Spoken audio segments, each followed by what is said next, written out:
Hola Sergio, ¿cómo estás? Good morning, sir. Buenos días, brother.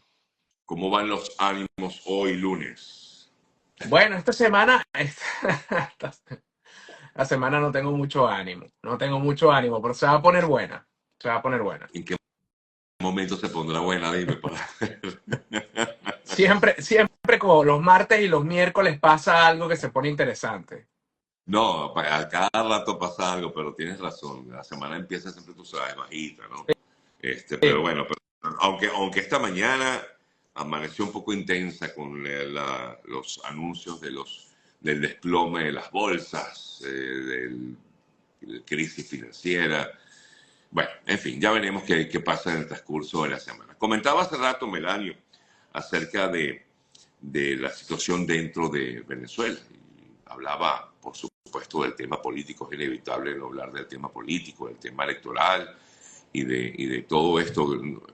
Para comenzar esta conversa, Melanio, eh, ¿cómo ves el panorama electoral en Venezuela? No sé si es que hay ánimo o no de participación en este proceso de mayo, que no dije la fecha exacta, pues no me acuerdo cuándo es la elección regional, estas elecciones regionales y de asamblea en Venezuela. el, el fraude que se está armando el régimen de Nicolás Maduro lo pautó para el 25 de mayo. Eso fue 25. después de haberlo cambiado de abril, lo pasó para mayo, ¿no? No tenían la convocatoria necesaria, no habían captado a los necesarios para poder armar un escenario en donde se viera una participación de alguna oposición que legitime el proceso electoral, porque si tú vas chavismo contra chavismo a caras internacionales, ¿cómo se puede ver eso, no? En el Claro, pasado han utilizado la misma técnica, no es la primera vez que utilizan a factores de oposición, o mejor dicho, de oposición entre comillas, para poder ellos decir que la participación fue equitativa, que fue una elección libre, abierta, donde todos los factores políticos tuvieron entrada para poder de alguna manera capitalizar puestos dentro de lo que significa el gobierno regional, la asamblea, etcétera. Esto es algo que ya lo han repetido en el pasado, pero esta vez pareciera no estar calando en la sociedad civil. ¿Qué pasa? A veces yo siento, sobre todo te debe pasar a ti, me pasa a mí y le puede pasar a muchos de los que están conectados el día de hoy, que nosotros somos personas que estamos interesados en la actualidad venezolana. Estamos conectados con la política, estamos conectados con el desarrollo de todos estos eventos. Entonces, para nosotros puede parecer importante, vamos a ponerle esa palabra importante, que factores de oposición o lo que se considera oposición, como Enrique Capriles Radonsky, se sume al llamado a votar.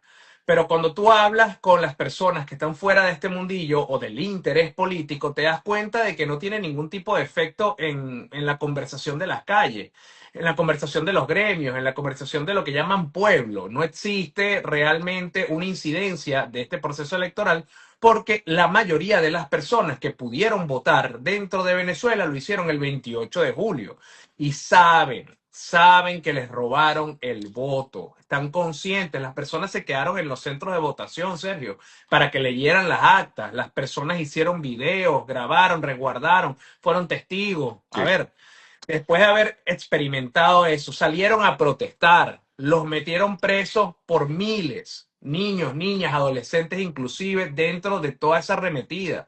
Pudieron ser testigos y al mismo tiempo afectados de las decisiones fascistas de Nicolás Maduro de implementar cosas como una aplicación para que la gente pueda delatar a sus vecinos y llevárselos presos por si se les ocurría protestar por los resultados electorales. Entonces, después de haber vivido esa experiencia del 28 de julio, que te presenten un nuevo evento electoral con un montón de refritos, con un montón de personajes de la oposición que son unos refritos, que no tienen ningún tipo de movilización, que no tienen gente detrás de ellos, a las personas dicen, mira, ¿sabes qué? Eso ni me interesa. Yo creo que eso no está ni siquiera en la conversación de la gente. Eso va a ser un fracaso como la consulta del Esequibo, por ejemplo. Yo creo que esa es la mejor Ahora, comparación. ok, está bien, lo entiendo. Yo estaba hablando un poco antes acerca del tema y yo decía, bueno, si que alguien quiere participar, que participe. Al final, el que está en Venezuela es el que toma la decisión de participar o no, porque si en las elecciones presidenciales los que estamos afuera no nos dejaron participar, mucho menos en este proceso que viene, que es más regional, ¿no? nos van a dejar participar. Así que al final el que decide es el que está en Venezuela. Y dice, bueno, no perdamos los espacios. Es uno de los argumentos, ¿no? Mira, Bueno, esto yo lo he escuchado tantas, lo he escuchado tanto, no perdamos los espacios. ¿Se puede evitar perder espacios políticos si se participa en estas elecciones de mayo en Venezuela? es que la pregunta ni siquiera es, ¿vas a votar o no vas a votar? Es por quién vas a votar. ¿Quién tiene permitido ocupar un cargo público? ¿Quién? O sea, todavía, a pesar de que nos enteramos de la noticia de que Enrique Capriles Radonsky le quitaron la inhabilitación desde febrero de este año, cosa que hace completamente sentido con el discurso que ha tenido en los medios de comunicación y en sus eventicos y en sus pequeños en vivo, que ahora sí tiene todo sentido porque defiende al régimen de Nicolás Maduro en contra de las sanciones, porque motiva a la participación electoral el 25 de mayo. A pesar de eso, no sabemos si Enrique Capriles va a ser candidato, No, a pesar de que todas las señales indiquen eso. Entonces, ¿por quién vas a votar? ¿Por Adán Chávez en Barinas? O sea, por eso te digo, la pregunta no es, o digamos, la conversación no es vayan o no vayan a votar. La gente, como yo estoy de acuerdo contigo, la participación política es necesaria, es un derecho. Pero en Venezuela no se está garantizando ese derecho, porque cuando ellos eligen por ti cuál va a ser el candidato, realmente tú no tienes capacidad de decisión. Tu voto está condicionado.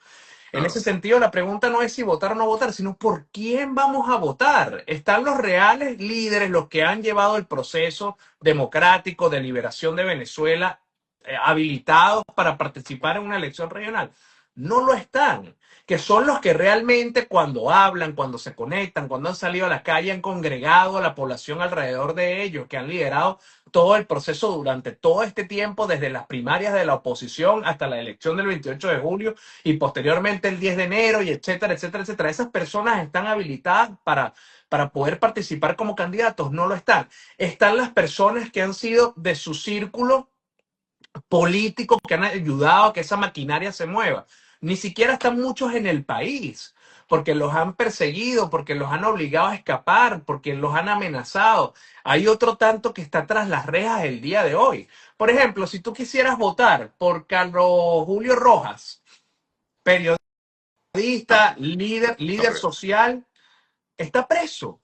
Si tú claro. quisieras votar, por ejemplo, por un candidato espléndido, como Jesús Armas, un muchacho estudiado, talentoso, abocado por los derechos humanos, movimientos políticos, un chamo con una trayectoria intachable, no puedes votar porque está preso en el helicoide.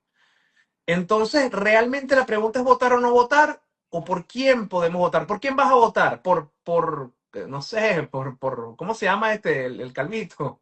Por Vladimir Villegas. O sea, No sé. O sea, el punto está, y te vuelvo a hacer la pregunta porque no me la respondiste. Y disculpa que, pero bueno, es no, que quiero, a ver, retómala. muchos dicen, no, te retomo la pregunta porque algunos afirman que este es un proceso que puede servir para no perder espacios políticos en Venezuela. ¿Realmente es así? No, no, para nada, porque es precisamente lo que estaba diciendo. ¿Quién va a ocupar ese espacio político? ¿Cuántos espacios políticos la dictadura va a permitir que lo tome la oposición? Todo está conectado, inclusive lo que te estaba diciendo anteriormente, todo está conectado, porque a ver, si la gente no puede poner a los candidatos a competir, porque ¿quién pone Claro, los candidatos? Los pone la gente. Es el claro, apoyo popular, lo que te indica una persona, yo tengo chance de ganar la gobernación de Miranda, porque ¿sabes qué? Yo he trabajado con el pueblo, los he convencido y los estoy liderando y van a votar por mí, pero no hay. Entonces, ¿cuál espacio estás conservando? Y al final del día, si ya se ganó una elección presidencial, no se dejaron que reconoció el el resultado. régimen dejó que se conservara ese espacio ganado. Claro. No dejó.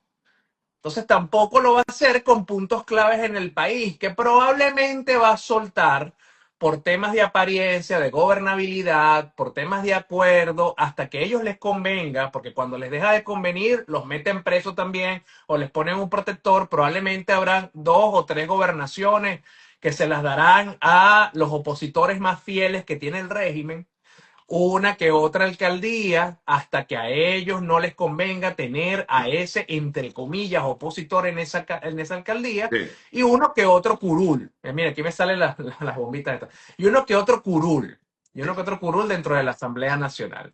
Pero más allá de eso, no hay espacios que recuperar o que resguardar. Ahora, todo esto se debe, bueno, pues sabemos lo que ha hecho, por supuesto, en años el régimen venezolano, pero todo esto se debe, te lo comento porque es un tema de conversación incluso entre amigos, ¿no?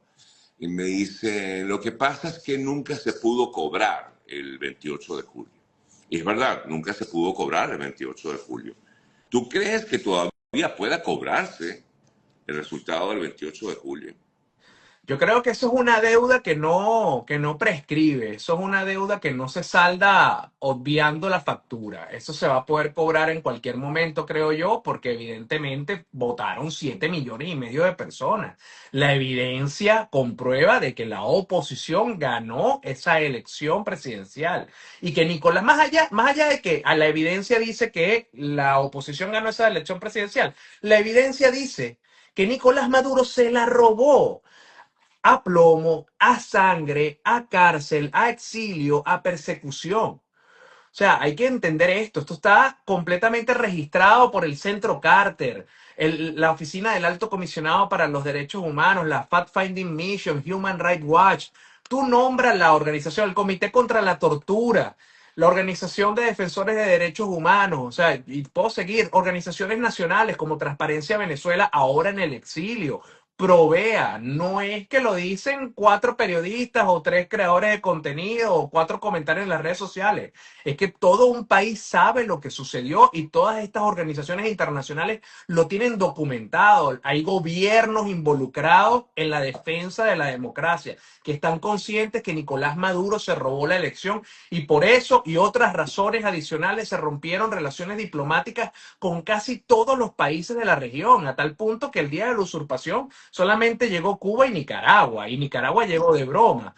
Entonces, yo creo que esa es una factura que todavía está en la gaveta para ser cobrado. Ahora, que obviamente, mientras más pasan los días, mientras más se van sumando acontecimientos, se va a hacer mucho más difícil para el movimiento de libertad, bien sea María Corina Machado, Edmundo González y todas las personas que hacen parte de ese grupo que ha liderado todo este proceso, se le va a hacer mucho más complicado cobrar la victoria del 28 de julio. Y además, si como sociedad delegamos esa factura Responsabilidad. nada más a ellos tres, mucho menos. Claro, aquí alguien comenta de hecho porque ellos tienen que cobrar solos este triunfo, es verdad, es un triunfo que obtuvo el pueblo venezolano, no fue que hubo un triunfo del mundo y de María Corina, es un triunfo del pueblo venezolano y bueno, lamentablemente no se pudo cobrar, digo, porque, bueno, Pero en por todo lo que el ya vimos, por momento, supuesto. pero no se pudo cobrar en el momento, pero marcó la base y las herramientas para poder cobrarlo en el futuro. Lo que pasa es que esto no es una victoria de Edmundo González y no es una victoria de María Corina Machado, como bien lo señala, esta es la victoria de 7,5 millones de personas que fueron a votar a pesar de toda la maquinaria en su contra y que hubiesen sido 15 millones, 14 millones si los que estamos en el exterior hubiésemos podido votar. Claro. Entonces, esta no es una cosa de 3 personas cobrando, esto es una cosa de más de 7 millones de venezolanos que deberíamos estar cobrando. Bueno, aquí nos comentan, Melanio, acerca de esto que estamos hablando y dice, es muy fácil hacer análisis con este tipo de visiones, pero ¿qué podemos hacer? ¿Qué hacer? Mira, es que realmente yo tampoco sé qué podemos hacer. Qué más se puede hacer, Melanio? No, bueno, yo no soy líder Es que político, incluso si yo yo le por eso pregunto a María nunca me metí Corina en un también, partido. perdón, si yo le pregunto a María Corina qué hacer, estoy seguro que ella no me va a decir qué hacer.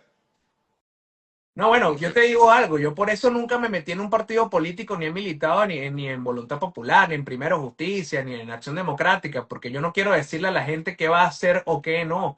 Eso yo creo que le queda a los líderes políticos que Claro. están puestos ahí por la confianza de la gente, porque esa es otra cosa que a veces en la conversación se nos diluye. María Corina Machado no llegó a ese liderazgo de la noche a la mañana, la gente la puso ahí, ella pasó de estar relativamente en las sombras de todo un liderazgo político donde no tenía la confianza del pueblo, donde no tenía el apoyo del pueblo, y ella se lo fue ganando a pulso hasta que llegó a esa posición. Y son ellos los líderes que han llevado, que han no llevado, que se han ganado el apoyo y la confianza de la gente, los que tienen que decir cuáles son las acciones que debemos los ciudadanos seguir para alcanzar los objetivos. Ese es el trabajo del dirigente político, ese es el trabajo del líder político, no es el trabajo de los periodistas y mucho menos de los analistas políticos. Uno lo que puede hacer es tratar de darle sentido a los acontecimientos que están pasando en ese momento, tratar de ver hacia dónde se dirigen los esfuerzos políticos o qué significan las declaraciones o qué significan los eventos políticos del país, pero más allá de eso, no le puedo decir a la gente qué hacer o qué no.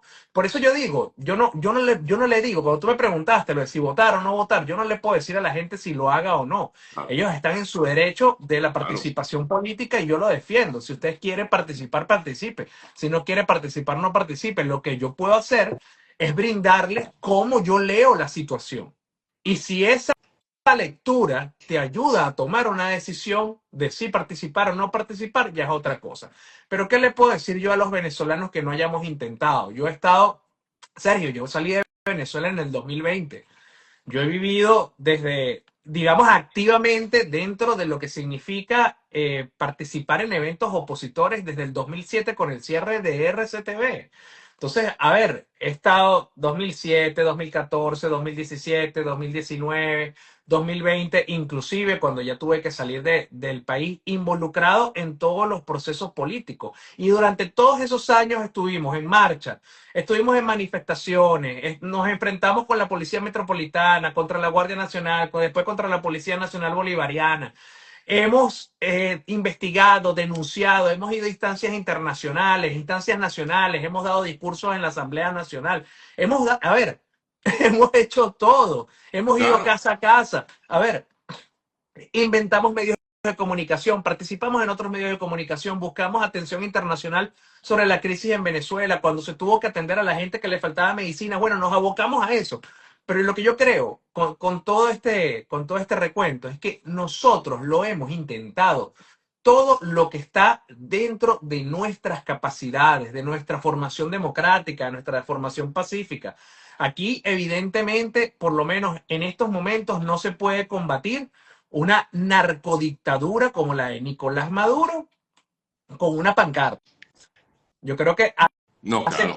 hace falta que las fuerzas internacionales que quieran realmente democracia en Venezuela llamen al liderazgo político y se pongan a la orden, porque es que, ¿qué más podemos hacer?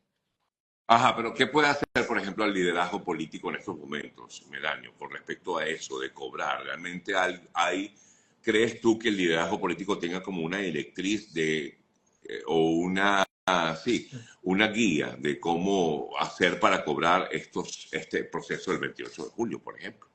Mira, no sé qué tengan que pedir, no sé con quién tengan que hablar, no sé qué es lo que tengan que hacer con respecto a eso. Pero lo Ujú. que sí sé que tienen que hacer es comunicarse con los Estados Unidos y analizar muchas de las cosas que están pasando con respecto a Venezuela.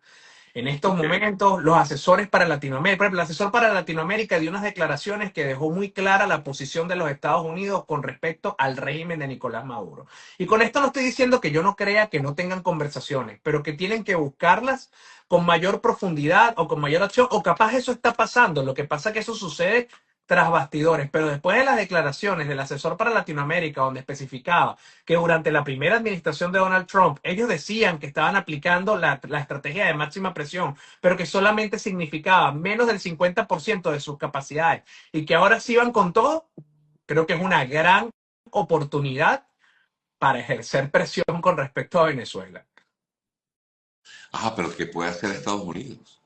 Estados Unidos puede hacer muchas cosas. Después de la clasificación como grupo terrorista del Tren de Aragua, de que el FBI ha declarado de que está investigando al Cartel de los Soles, de que tienes al senador Rick Scott solicitándole a la Casa Blanca que clasifique al Cartel de los Soles como un grupo terrorista. Eso le da un montón de cualidades y permisos a los Estados Unidos para desarticular a esos grupos terroristas. Entonces yo creo que hay que darle apoyo a lo que propone el senador Rick Scott de clasificar al Cartel de los Soles como una organización terrorista, porque ese montón de facultades nos puede terminar sacando de este problema que estamos metidos. Sí, bueno, puede seguir impulsando, pero hemos visto en estos últimos días, sobre todo semanas, oye, una situación dura con los venezolanos que viven aquí en Estados Unidos. Entonces, a veces es como que, yo siempre lo he comentado, hay como una doble posición por parte del gobierno de Estados Unidos. Por un lado, sí, apoyo la democracia en Venezuela y todo esto, pero por el otro lado, entonces saco, bueno, de hecho, el mismo tema del TPS, bueno, la situación en Venezuela mejoró, por eso es que la gente se tiene que ir, ¿no? Y me explico, ahí ese doble discurso que a veces yo no logro entender por parte de la actual administración, ¿no? Mira, yo no quiero profundizar mucho en el tema del Sí, doble discurso de sí, la administración sí. de la Casa Blanca, de la nueva administración de Donald Trump, porque al final del día, por ejemplo, con el tema de las deportaciones, en muchos de los casos se ha demostrado, los han investigado, muchos tenían antecedentes, habían cometido delitos aquí en los Estados Unidos, muchos inclusive de los que salían en medios de comunicación pidiendo entrevistas de que sus familiares no estaban involucrados con nada, las investigaciones los han delatado y han dicho, mira, esta persona tenía porte de armas, esta persona trabajaba en microtráfico, esta persona golpeó a un policía, esta persona hizo este otro delito en los Estados Unidos y por eso fue seleccionado para ser deportado hacia Venezuela o en algún momento hacia el SECOT. Esas investigaciones están disponibles para todas las personas. Hay un montón de periodistas y creadores de contenido que se han encargado de investigar todos los antecedentes penales. Entonces, claro, nosotros nos sentimos afectados en este momento porque ha sido de una manera ha sido poco transparente la manera en que la Casa Blanca ha actuado específicamente con venezolanos. Pero al mismo tiempo, cuando se hacen las investigaciones, te das cuenta que hasta uno de los involucrados en el asesinato de Cancerbero, un CICPC, terminó en el SECOT. Entonces, bueno, tampoco es que las cosas como la pintan todos los medios de comunicación y como la pintan en la calle. Entonces, yo no veo tanto el doble discurso. Aquí algo que está pasando muy serio en los Estados Unidos con el manejo de los procesos migratorios desde la administración pasada. Entonces, las correcciones son muy tristes, son muy pesadas, afectan directamente, como yo te lo conté en algún momento, afectan directamente inclusive a mi familia. Y aún así no se puede obviar todo el fraude que hicieron con el tema migratorio. Entonces yo creo que la conversación desde la Casa Blanca con respecto al régimen de Nicolás Maduro ha sido estable y cada vez peor contra ellos. No es que en ningún momento he visto que el discurso cambie para mejor. Como que, bueno, vamos a hablar con Nicolás, vamos a ver cómo hacen. No. No, no, no, por supuesto que no. Cuando yo te hablo del doble discurso, no hablo, o sea, me refiero a que el tema, por ejemplo, lo que ha sido el argumento del gobierno en torno a la no extensión del TPS es que la situación en Venezuela ha mejorado y que por lo tanto ya no hace falta tener TPS o brindarle esta protección a los venezolanos. Es allí donde hablo de este doble discurso. Yo sé que bueno, es un tema álgido y claro, y Pero ha es que, generado Sergio, muchas yo te voy a reacciones. decir algo. Yo te voy a decir algo. Yo puedo decirte lo que yo creo. Sí, Yo claro, te puedo decir lo que yo creo, pero detrás de las acciones yo no te puedo determinar. No te puedo determinar por qué lo han hecho. Pero a mí me pone a pensar algo, Sergio. ajá. ¿Cómo la administración de la Casa Blanca, o sea, teniendo toda la información que tiene, puede de una manera seria argumentar que la situación de Venezuela, por un lado, se acomodó y después salir a los 5 minutos Yo diciendo lo que sé, lo que gobierna Venezuela es un narcoterrorismo? Entonces, quizá esta declaración tiene una intención específica, sabiendo que no se aguanta en una corte federal. ¿Me entiendes? claro, Porque ellos no son brutos, ¿me sí, entiendes? O sea, sí, sí, sí. salir diciendo, argumentando que Venezuela se arregló y al mismo tiempo tener al secretario de Estado, Marco Rubio, diciendo que Venezuela es una amenaza para la estabilidad de toda la región porque es un narcoterrorismo lo que realiza Nicolás Maduro, no se compagina.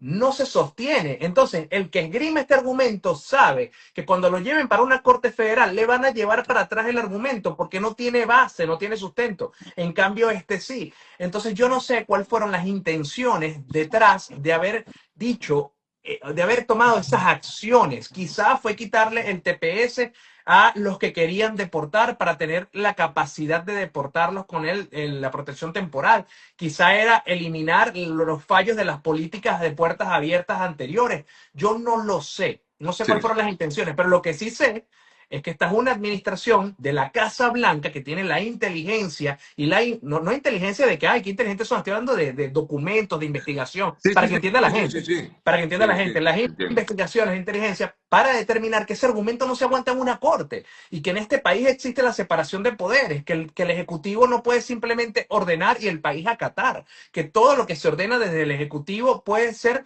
retado en una corte federal. Entonces, teniendo el conocimiento de cómo funciona tu país, teniendo la información de lo que pasa en Venezuela, que por un lado tienes a todo el gabinete diciendo que Venezuela es una dictadura narcoterrorista, es un poco inocente pensar que ellos no sabían lo que estaban haciendo cuando dijeron que Venezuela se arregló.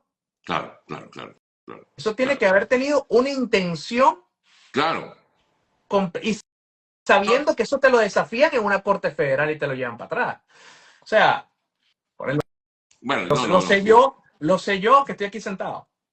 No, está bien, está bien. Yo, o sea, Digo yo te yo, entiendo tu argumento, sí, sí, sí, sí.